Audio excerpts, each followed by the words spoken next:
ভূতের ট্রেনে একবার উঠলে আর ফেরা যায় না, এমনটাই বলে গ্রামের মানুষজন। কিন্তু সত্যিই কি তাই? আজ আমি সাহস করে সেই ভুতুড়ে ট্রেনের যাত্রা শুরু করতে চলেছি, যেটা নাকি শুধু মধ্যরাতে দেখা দেয়, আর যার যাত্রী একবার হলে আর কোনোদিন জীবিত ফিরে আসে না। অন্ধকার রাত, শীতল হাওয়া আর প্ল্যাটফর্মের নিস্তব্ধতার মাঝে আমি অপেক্ষা করছি সেই রহস্যময় ট্রেনের জন্য। জানি না কি হবে আমার সাথে, কিন্তু আজ সব সত্যি সামনে আসবে। চলুন, দেখি ভূতের ট্রেনের যাত্রা আমাকে কোথায় নিয়ে যায়। দূর থেকে ধোঁয়া ভেসে আসছে, কালো ধোঁয়া, যেন রাতের আধারকেও ঢেকে দিচ্ছে। চাকার গড়গড় শব্দে প্ল্যাটফর্ম কেঁপে উঠল। আমি তাকিয়ে দেখি, একটা পুরনো স্টিম লোকোমোটিভ ধীরে ধীরে আসছে, তার হেডলাইট মৃদু আলো ছড়াচ্ছে। ট্রেনটা একেবারে ভিন্ন, রং কালচে লালচে, লোহার গায়ে মরিচা লেগে আছে। কেবিনে যেন কেউ বসে নেই, অথচ চালকের কেবিন থেকে আলো জ্বলছে। জানালার ভেতর থেকে এক মুহূর্তের জন্য সাদা ছায়া নড়ে উঠতে দেখলাম।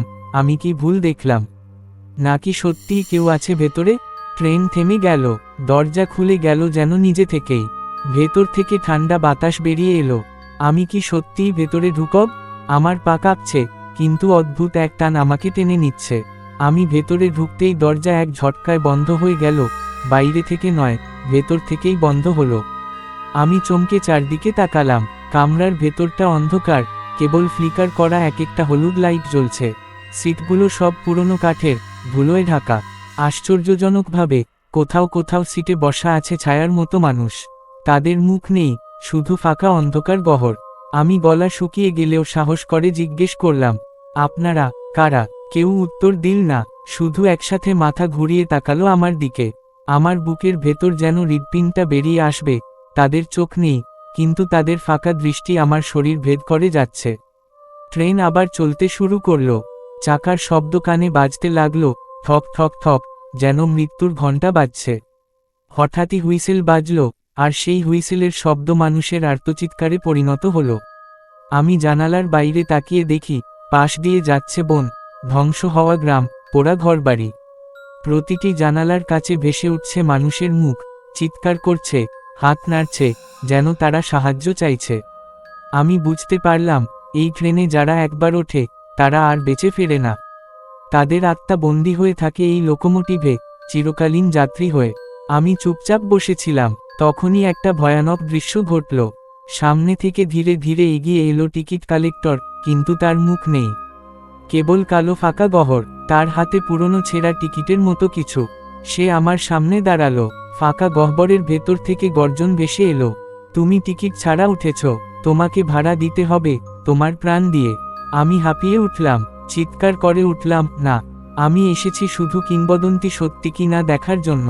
আমি মরতে চাই না। কিন্তু সে হেসে উঠল, একটা ভয়ঙ্কর, কাঁপানো হাসি, যা এখনো আমার কানে বাজছে। ট্রেন থেমে গেল হঠাৎ। বাইরে তাকিয়ে দেখি, স্টেশনটা জনশূন্য। প্ল্যাটফর্মে দাঁড়িয়ে আছে শত শত মৃতযাত্রী, তাদের চোখ ফাঁকা, শরীর ছেঁড়া কাপড়ে ঢাকা। তারা হাত নাড়ছে আমাকে নামার জন্য। আমি দাঁড়িয়ে রইলাম, আমি কি নামব, নাকি ট্রেনে থেকে যাব? কিন্তু আমি জানি, যে সিদ্ধান্তই নিই না কেন, আমার ভাগ্য এখানেই শেষ। কারণ ভূতের ট্রেনে একবার ঢুকলে ফিরে আসা যায় না।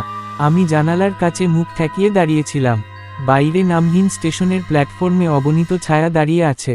তাদের চেহারায় ভয় নেই, আছে কেবল শূন্যতা। আমি বুঝলাম এরা সবাই একসময় মানুষ ছিল, আজ এই ভুতুড়ে ট্রেনের যাত্রী। একজন লম্বা বৃদ্ধ ছায়া ধীরে ধীরে হাত তুলে ইশারা করল, নেমে আসো, আমাদের সাথে থেকো, একদিন আমরাও তোমার মতো এসেছিলাম। আমার শরীর হিম হয়ে গেল। আমি মাথা ঝাঁকিয়ে বললাম, না, আমি নামব না, আমি এখনো বেঁচে আছি। বৃদ্ধ ছায়াটা হঠাৎই অদৃশ্য হয়ে গেল, কিন্তু অন্যরা একসাথে ফিসফিস করে উঠল, কেউ এড়াতে পারে না, কেউ না। হঠাৎ করেই ট্রেন এক ঝাঁকুনিতে আবার চলতে শুরু করল। প্ল্যাটফর্ম ধীরে ধীরে মিলিয়ে গেল অন্ধকারে। ট্রেন চলার শব্দে হঠাৎ করেই কানে ভেসে এলো মানুষের চিৎকার, আগুনে পুড়ে যাওয়ার গন্ধ, আর শিশুদের কান্না। আমি জানালার বাইরে তাকালাম, কিন্তু দেখলাম দৃশ্যটাই বদলে গেছে। যেন আমি কোনো পুরনো দুর্ঘটনার মধ্যে ঢুকে পড়েছি। চারদিক আগুনে জ্বলছে, মানুষ দৌড়াচ্ছে বাঁচার জন্য। রেললাইনের ধারে শুয়ে আছে শত শত পুড়ে যাওয়া লাশ। আমি হতবাক হয়ে বুঝতে পারলাম, এটা আসলে সেই ভয়াবহ ট্রেন দুর্ঘটনা, যেটার কথা শুনেছিলাম ছোটবেলায়। কথিত আছে, কয়েক দশক আগে এই লাইনেই ভয়ঙ্কর দুর্ঘটনা হয়েছিল। পুরো ট্রেন আগুনে পুড়ে যায়, শত শত মানুষ মারা যায়। তাদের আত্মাই আজ বন্দী হয়ে আছে এই ভূতের ট্রেনে। আমার কপাল ঠান্ডা ঘামে ভিজে গেল, গলা শুকিয়ে কাঠ। আমি ফিসফিস করে বললাম, তাহলে সত্যিই এই ট্রেনটা অভিশপ্ত? ট্রেনের কামরার ভেতরে আবার ফিসফিসানি শুরু হলো। আমি ভয় পেছনে ঘুরতেই দেখি একটা সাদা শাড়ি পরা নারী দাঁড়িয়ে আছে। তার মুখ ঢাকা এক অদ্ভুত কালো মুখোশে। নারীটা ধীরে ধীরে এগিয়ে এলো, তার গলার স্বর কর্কশ। তুমি এখানে কেন এলে? যারা এখানে আসে তারা ফেরে না, এবার তুমিও চিরকালের যাত্রী। আমি কাঁপতে কাঁপতে বললাম, আমি তো শুধু সত্যিটা জানতে চেয়েছিলাম, আমি বাঁচতে চাই। নারীটা হেসে উঠল, সেই হাসিতে ছিল কান্না, ছিল ঘৃণা, ছিল অভিশাপ। আমরাও বাঁচতে চেয়েছিলাম, কিন্তু আগুন আমাদের পুড়িয়ে দিল। এখন আমরা কেবল প্রতিশোধ চাই। তার হাত আমার দিকে বাড়িয়ে দিল। আমি দৌড়ে কামরা বদলালাম। ট্রেন এবার ঢুকে পড়ল একটা দীর্ঘ সুড়ঙ্গে। জানালার বাইরে কেবল অন্ধকার, আর কিছুই নেই। আলো একে একে নিভে গেল কামরার ভেতরেও। আমি একা বসে আছি, শ্বাসের শব্দ ছাড়া কিছুই শোনা যাচ্ছে না। হঠাৎই পাশের সিট থেকে ফিসফিস, তুমি তো এখানে নতুন, তোমার নাম কি? আমি আতঙ্কে সিট থেকে লাফ দিয়ে উঠলাম। সেখানে বসা এক তরুণ ছেলেকে দেখলাম। তার মুখ আধো আলোয় ফ্যাকাশে, চোখে অদ্ভুত শূন্যতা। আমি জীবিত, আমি কাঁপতে কাঁপতে বললাম। ছেলেটা মৃদু হেসে উত্তর দিল, আমরাও একসময় তাই ভেবেছিলাম, কিন্তু এখন আমরা এই সুড়ঙ্গের অংশ। হঠাৎই তার শরীর ধোয়ার মতো মিলিয়ে গেল। আমি হতবাক হয়ে গেলাম। হঠাৎই আবার এলো সেই মুখবিহীন টিকিট কালেক্টর।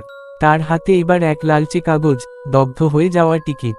সে আমার সামনে দাঁড়িয়ে বলল, তোমার ভাড়া এখনো বাকি, এই টিকিটটাই তোমার মৃত্যুর চুক্তি। আমি কাঁদতে কাঁদতে বললাম, আমি চাই না, আমি মরতে চাই না। কিন্তু সে আমার বুকের ওপর টিকিটটা ঠেসে ধরল। আমি অনুভব করলাম টিকিটটা আমার শরীরের ভেতরে ঢুকে যাচ্ছে। বুক জুড়ে আগুনের মতো ব্যথা ছড়িয়ে গেল। আমি চিৎকার করলাম, বাঁচাও, কেউ কি নেই? কামরার সব যাত্রী একসাথে মাথা ঘুরিয়ে তাকালো। তাদের চোখ জ্বলছে আগুনের মতো। ট্রেনের গতি বাড়তে লাগলো, চাকার শব্দ যেন বজ্রপাতের মতো কানে বাজছিল। জানালার বাইরে দেখলাম রেললাইন শেষ হচ্ছে, সামনে কেবল এক অন্ধকার খাদ। তখনই ভেতর থেকে সবাই একসাথে চিৎকার করল, শেষ স্টেশনে স্বাগতম। আমি জানতাম ট্রেন এবার ধ্বংসে ঝাঁপ দেবে। আমি জানি আমি নামতে পারবো না, কারণ ভূতের ট্রেনে একবার ঢুকলে ফিরে আসা যায় না। আমি চোখ বন্ধ করে শেষবারের মতো শ্বাস নিলাম। ট্রেন দমকা বাতাসের মতো এগিয়ে যাচ্ছিল। জানালার বাইরে অন্ধকারের গভীরে হঠাৎই দেখা গেল সামনেই রেললাইন শেষ, তারপরই এক গভীর খাদ। আমি চিৎকার করে উঠলাম, না, থামাও, কেউ কি নেই চালকের কেবিনে?